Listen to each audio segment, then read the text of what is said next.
Hello, everyone.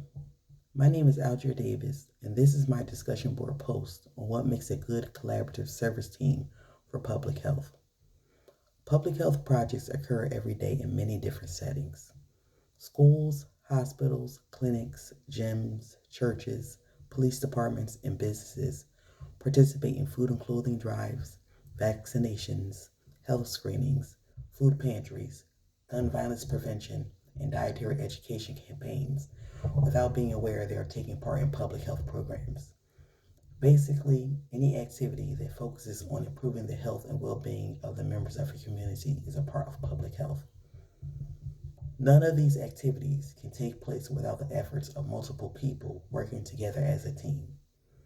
Sometimes these teams will include people with a background in public health, but many times they are simply people who have a common vision or goal. The first requirement for a successful collaboration is a clear vision of the mission and goals of the team at the start of the project. A capable leader is another requirement for an effective team. The leader will be responsible for overseeing the details of the project and putting together the other team members necessary to achieve the goals. Adequate resources are a necessity for the success of any public health team. These resources might be groceries for a food pantry, shower facilities for a mobile hygiene service for the homeless, or educational materials to distribute at a health fair. Without resources, you have no way to achieve the desired change in the community. Finally, you need dedicated team members who are committed to the vision and goals of the project. The scope of the project determines the type of team members needed to accomplish your goal. If your objective is to create your health department's response to the increase in COVID-19 infection rates in your area, you will need a team of medical and public health professionals to design an effective campaign. The team for a church food pantry, however, can be made up of volunteers who have a desire to help those who are in need. My service learning experience project involved volunteering at the TCMI Church Food Pantry here in Las Vegas, Nevada. I am a recent transplant to Las Vegas, and I struggled to find a suitable place to perform my service learning project. I initially wanted to volunteer at my current workplace, but that required a commitment of 100 hours, which wasn't really suitable for the project. After several weeks, I found the TCMI Church Food Pantry. I contacted someone online and received an email in reply telling me where to go, what time to show up, and to wear closed-toe shoes. I arrived at 4 a.m. on a Saturday morning with no idea what to expect. The team leader, Tammy, quickly oriented me on where to go and what to do.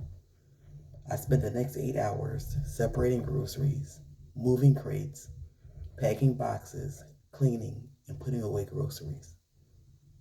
There were approximately 20 to 25 other volunteers, and I was the only first-time volunteer there. The volunteers were a mixture of ages, races, and sexes, and everyone knew their job and how to execute it with little to no instruction. People worked tirelessly and with no complaints. The food pantry was open to the public from 7 a.m. to 9 a.m., and the goal was to provide a box of food with fruit, vegetables, bread, meat, and cheese, and butter to everyone who showed up during that time, or until there was no more food left. That day, everyone who arrived was able to get a box of food, and there was actually a surplus left over to be put away for the next week. Many of the other volunteers appeared to be members of the church. I wasn't able to determine the background of the other volunteers, but a background in public health wasn't necessary, just a willingness to perform your assigned tasks. This experience was an example of a diverse group of people coming together in collaboration to achieve a goal.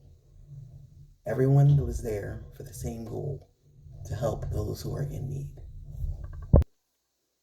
Additionally, the food pantry volunteers were also allowed to take a box of food for themselves, which the majority of the volunteers there seemed to do.